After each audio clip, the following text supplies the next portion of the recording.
നമസ്കാരം, 7 മണി ബുള്ളറ്റിലേക്ക് സ്വാഗതം. വാർത്തകൾ വായിക്കുന്നത് മേഘ രാജേന്ദ്രൻ. ആദ്യം പ്രധാന വാർത്തകൾ.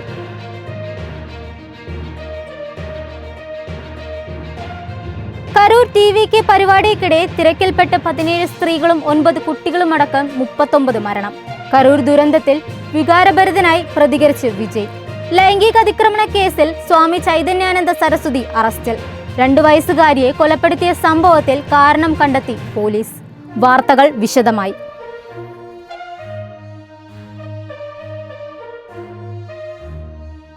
തമിഴ്നാട് കരൂർ TVK പരിപാടിക്കിടെ തിക്കും തിരക്കും മൂലമുണ്ടായ ദുരന്തത്തിൽ 39 പേരുടെ മരണം സ്ഥിരീകരിച്ചു. മരിച്ചവരിൽ 17 സ്ത്രീകളും 9 കുട്ടികളുമുണ്ട്.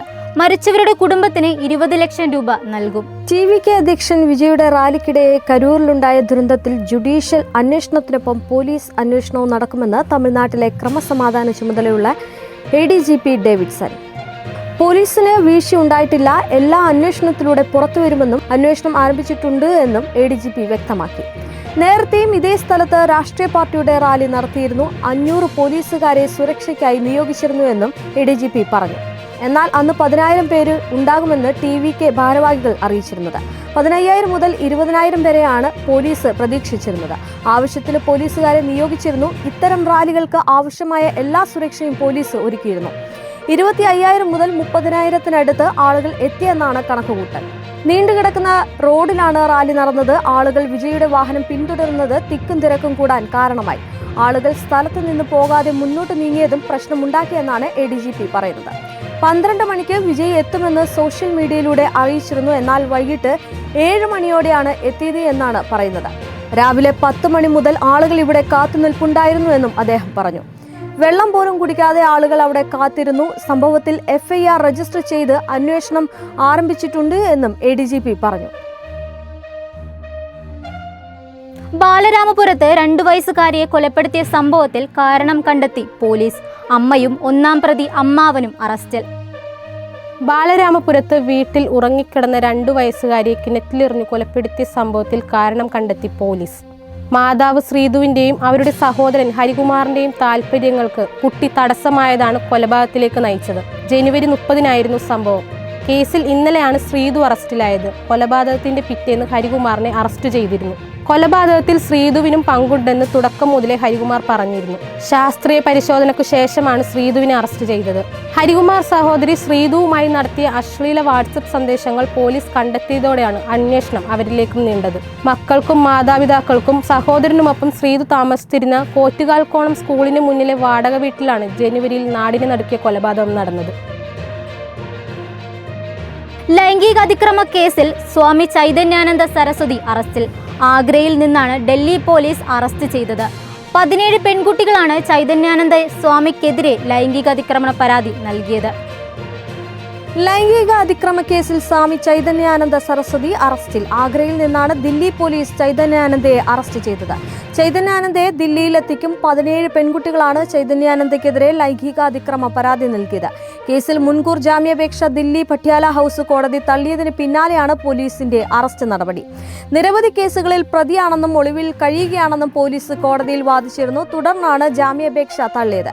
ലൈംഗിക അതിക്രമത്തിന് പുറമെ വ്യാജരേഖ ചമയ്ക്കൽ ഉൾപ്പെടെയുള്ള കേസുകൾ ചൈതന്യാനന്ദയ്ക്കെതിരെ ഉണ്ട് എന്ന് കാണിച്ചാണ് പോലീസ് ജാമ്യ ഹർജിയെ എതിർത്തിരുന്നത്. തെളിവ് നശിപ്പിക്കാനും സാക്ഷികളെ സ്വാധീനിക്കാനുമുള്ള സാധ്യതയുണ്ട് എന്നും പോലീസ് കോടതിയെ അറിയിച്ചിരുന്നു. പരാതികൾ പുറത്തു വന്നതിന് പിന്നാലെ ഒളിവിൽ പോയ ചൈതന്യാനന്ദയ്ക്കായി പോലീസ് തിരച്ചിൽ ഊർജിതമാക്കിയിരുന്നു. ഇതിനിടയിലാണ് പിടിയിലായത്. കേസെടുത്തതിന് പിന്നാലെ ചൈതന്യാനന്ദയുടെ ആഡംബര കാർ പോലീസ് പിടിച്ചെടുത്തിരുന്നു. പിടിച്ചെടുത്ത കാറിൽ പ്രതി പെൺകുട്ടികളെ ഋഷികേശിലേക്ക് കൊണ്ടുപോയിരുന്നതായിട്ടാണ് സൂചന. വ്യാജ ഡിപ്ലോമാറ്റിക് നമ്പർ പ്ലേറ്റ് ഘടിപ്പിച്ച മറ്റൊരു കാർ നേരത്തെ തന്നെ പോലീസ് പിടികൂടിയിരുന്നു. ഇതിനിടെ പെൺകുട്ടികളുടെ മൊഴിയുടെ കൂടുതൽ വിശദാംശങ്ങൾ പുറത്തു വന്നിരുന്നു. പ്രതി പെൺകുട്ടികളുടെ ഹോസ്റ്റൽ റൂമിൽ CCTV ക്യാമറ സ്ഥാപിച്ചിരുന്നു എന്നും പെൺകുട്ടികൾ പോലീസിൽ മൊഴി നൽകിയിരുന്നു. ഇതിലെ ദൃശ്യങ്ങൾ പ്രതിയുടെ ഫോണിൽ ലഭ്യമായിരുന്നു എന്നും പെൺകുട്ടികൾ പറയുന്നു. 17 പെൺകുട്ടികളാണ് Sri Sarada institute of Indian management director Swami Chaitanyananda സരസ്വതിക്കെതിരെ മൊഴി നൽകിയിട്ടുള്ളത്. കരൂർ അപകടത്തിൽ പ്രതികരിച്ച് TVK അധ്യക്ഷൻ വിജയ്. ഹൃദയം തകർന്നുവെന്നാണ് വിജയ് പ്രതികരിച്ചത്. കരൂരിൽ ജീവൻ നഷ്ടപ്പെട്ട പ്രിയപ്പെട്ട സഹോദരന്മാരുടെ കുടുംബങ്ങൾക്ക് അനുശോചനം അറിയിച്ചിരുന്നു. കരൂർ അപകടത്തിൽ പ്രതികരിച്ച് ടി.വി.കെ അധ്യക്ഷൻ വിജയ്. തന്റെ ഹൃദയം തകർന്നുവെന്നാണ് വിജയ് പ്രതികരിച്ചത്. എന്റെ ഹൃദയം തകർന്നിരിക്കുന്നു. വിവരിക്കാൻ കഴിയാത്ത വേദനയിലും ദുഃഖത്തിലുമാണ് ഞാൻ പുളയുന്നത്. കരൂരിൽ ജീവൻ നഷ്ടപ്പെട്ട പ്രിയപ്പെട്ട സഹോദരന്മാരുടെ കുടുംബങ്ങൾക്ക് അനുശോചനം അറിയിക്കുന്നു. ചികിത്സയിൽ കഴിയുന്നവർ വേഗത്തിൽ സുഖം പ്രാപിക്കട്ടെ എന്ന് ഞാൻ പ്രാർത്ഥിക്കുന്നുവെന്നാണ് വിജയ് എക്സ് പോസ്റ്റിൽ കുറിച്ചത്. തമിഴ്നാട്ടിലെ കരൂരിൽ ടി.വി.കെ അധ്യക്ഷൻ നടൻ വിജയുടെ റാലിക്കിടെ ഉണ്ടായ തിക്കിലും തിരക്കിലും നിരവധി പേർ മരണപ്പെട്ട സംഭവത്തിൽ അനുശോചനം അറിയിച്ച് പ്രധാനമന്ത്രി നരേന്ദ്രമോദിയും വന്നു. ദൗർഭാഗ്യകരമായിട്ടുള്ള സംഭവം എന്നാണ് മോദി എക്സിൽ കുറിച്ചത്. തമിഴ്നാട്ടിലെ കരൂരിൽ ഒരു രാഷ്ട്രീയ റാലിക്കിടെ ഉണ്ടായ ദൗർഭാഗ്യകരമായിട്ടുള്ള സംഭവം അങ്ങേയറ്റം ദുഃഖകരമാണ്. പ്രിയപ്പെട്ടവരെ നഷ്ടപ്പെട്ട കുടുംബങ്ങളോടൊപ്പമാണ് എന്റെ ചിന്തകൾ. ഈ ദുഷ്കരമായ സമയത്ത് അവർക്ക് കരുത്ത് നേരുന്നു. പരിക്കേറ്റ എല്ലാവരും വേഗത്തിൽ സുഖം പ്രാപിക്കട്ടെ എന്നും പ്രാർത്ഥിക്കുന്നുവെന്നാണ് പ്രധാനമന്ത്രി എക്സിൽ കുറിച്ചത്. അതേസമയം ആരോഗ്യമന്ത്രിയോട് കരൂരിലെത്താൻ മുഖ്യമന്ത്രി സ്റ്റാലിന് നിർദ്ദേശം നൽകി. മുഖ്യമന്ത്രി സ്റ്റാലിനും എക്സിൽ വേദനാജനകമെന്ന് കുറിച്ചു. കരൂരിലുണ്ടായ ദുരന്തത്തിൽ ജുഡീഷ്യൽ അന്വേഷണത്തിനോടൊപ്പം പോലീസ് അന്വേഷണവും നടക്കുമെന്ന് ADGP ഡേവിഡ്സൺ. പോലീസിന് വീഴ്ചയുണ്ടായിട്ടില്ല, എല്ലാം അന്വേഷണത്തിലൂടെ പുറത്തു കൊണ്ടുവരാമെന്നും ADGP വ്യക്തമാക്കി. തമിഴ്നാട് കരൂർ ടി.വി.കെ പരിപാടിക്കിടെ തിക്കും തിരക്കും മൂലമുണ്ടായ ദുരന്തത്തിൽ 39 പേരുടെ മരണം സ്ഥിരീകരിച്ചു. മരിച്ചവരിൽ 17 സ്ത്രീകളും 9 കുട്ടികളുമുണ്ട്. തമിഴ്നാട് മുഖ്യമന്ത്രി M.K. സ്റ്റാലിൻ മരിച്ചവർക്ക് അന്ത്യോപചാരം അർപ്പിച്ചു. കരൂർ മെഡിക്കൽ കോളേജിലെത്തി പരിക്കേറ്റ് ചികിത്സയിലുള്ളവരെയും മുഖ്യമന്ത്രി സന്ദർശിച്ചു.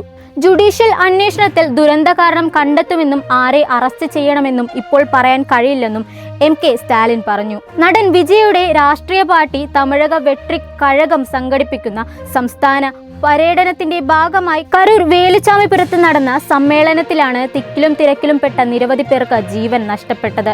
1 ലക്ഷത്തിലധികം ആളുകൾ പങ്കെടുത്ത പരിപാടിയിൽ ഞെങ്ങിഞ്ഞൊരുങ്ങി ജീവനില്ലാതെയോ പാതി ജീവനുമായോ നിരവധി പേരെ കരൂരിലെ ആശുപത്രിയിൽ എത്തിച്ചു. ആവശ്യത്തിന് ഡോക്ടർമാരോ മെഡിക്കൽ സൗകര്യങ്ങളോ ഇല്ലാത്തതിനാൽ ആദ്യ മണിക്കൂറുകളിൽ ഏറെ ബുദ്ധിമുട്ടി. ഇലക്ട്രിക് വാഹനങ്ങൾക്ക് ശബ്ദം വരും. AVS സംവിധാനം 2026 ഒക്ടോബർ മുതൽ പ്രാബല്യത്തിൽ വരും. റോഡുകളിൽ ഇലക്ട്രിക് വാഹനങ്ങളുടെ നിശബ്ദ സവാരിക്ക് വിരാമമാകുന്നു. ശബ്ദമില്ലാത്ത യാത്ര അപകട സാധ്യത സൃഷ്ടിക്കുന്നെന്ന നിലയിലാണ് ഇലക്ട്രിക് ഹൈബ്രിഡ് വാഹനങ്ങൾക്ക് ശബ്ദ സംവിധാനം നിർബന്ധമാക്കുന്നത്. ഇതു സംബന്ധിച്ച് കേന്ദ്ര മോട്ടോർ വാഹന ചട്ടത്തിൽ ഭേദഗതി വരുത്താനുള്ള കരട് വിജ്ഞാപനം പുറത്താക്കി.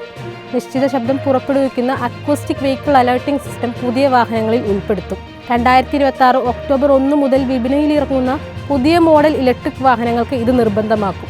2027 ഒക്ടോബർ 1 മുതൽ നിലവിൽ നിൽക്കുന്ന എല്ലാ മോഡലുകളിലേക്കും വ്യാപിക്കണം. ചില കമ്പനികളുടെ മോഡലുകളിൽ നിലവിൽ AVAS ഉണ്ട്.